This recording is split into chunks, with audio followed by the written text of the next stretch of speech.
Friends, આજે બનાવી રહી છે આપણે ઉપમા. ઉપમામાં 1 વાટકી સૂજી લેવાની છે. એની અંદર 1 ડુંગળી, 1 ટામેટું, અડધું કેપ્સિકમ, અડધું ગાજર, લીલા મરચાં અને લીમડો. પછી વઘાર મૂકવાનો છે. એની અંદર રાઈ નાખવાની છે. રાઈ નાખે પછી અડદની દાળ નાખવાની છે.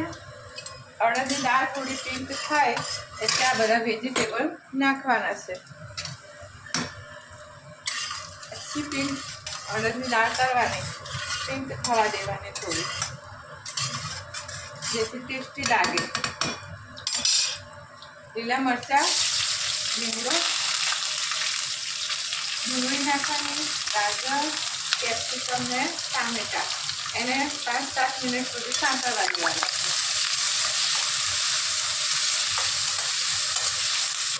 હવે વેજીટેબલ 5-7 મિનિટ થઈ ગઈ, સંતળાઈ ગયા પછી એની અંદર સૂજી નાખી દેવાની. એને પણ 5-7 મિનિટ સુધી સાંતળવાની. આછી પિંક કલર થાય ત્યાં સુધી સંતળાવા દેવાનું.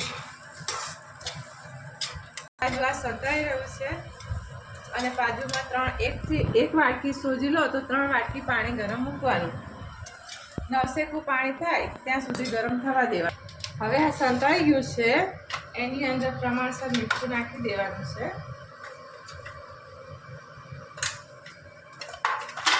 1 ચમચો દહીં નાખવાનું, 1.5 ચમચો. પછી એને હલાવી અને સાઈડમાં જે પાણી ગરમ મૂક્યું છે, ગરમ નવસેકું થઈ ગયું છે, એ નાખી દેવાનું ધીમે ધીમે.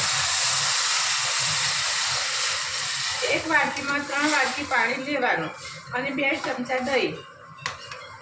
હવે સુધી ઉકળવા દો. હવે ઉપમા રેડી થઈ ગયો છે, સરસ ટેસ્ટફુલ, હેલ્ધી. એમાં અડધી ચમચી ઘી નાખવાનું છે અને લાસ્ટમાં કોથમીર નાખી દેવાની સરસ મજાની. વેજીટેબલ ટેસ્ટફુલ ઉપમા રેડી છે.